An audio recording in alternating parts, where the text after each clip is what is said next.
exprimer la solidarité de toute la nation à l'égard de la commune de Saint-Étienne-du-Rouvray.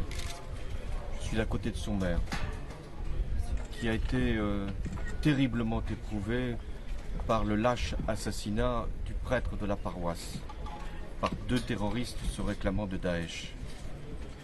J'ai rencontré la famille du prêtre.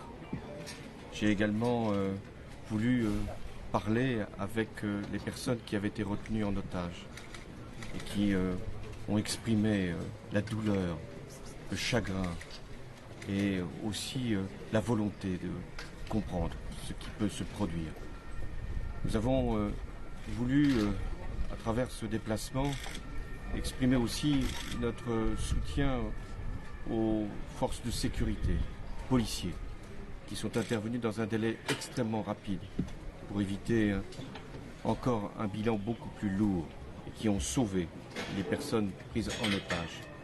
Je veux également saluer les services de secours, sapeurs-pompiers, personnel également du SAMU, qui en intervenant là encore très rapidement ont pu évacuer le blessé le plus grave et un blessé léger et permettre que leur vie puisse être, je l'espère, sauvée.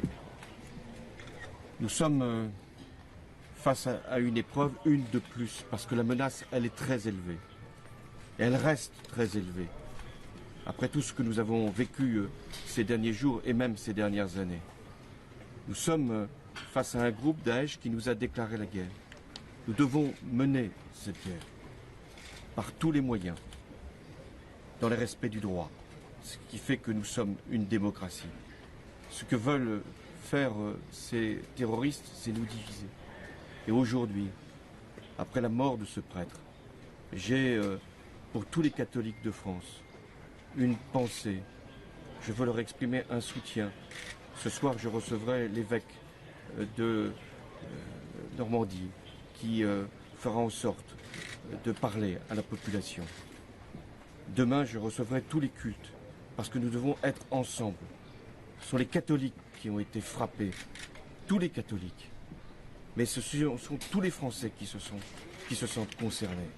C'est pourquoi nous devons être dans une cohésion, dans un ensemble, dans un bloc que personne ne doit pouvoir fissurer. Le parquet antiterroriste a été chargé de suivre cette enquête. Il donnera toutes les informations, le procureur pourra délivrer ce qu'il sait. Mais aujourd'hui, nous devons prendre conscience, s'il en était besoin, que les terroristes ne renonceront à rien tant que nous ne les arrêterons pas.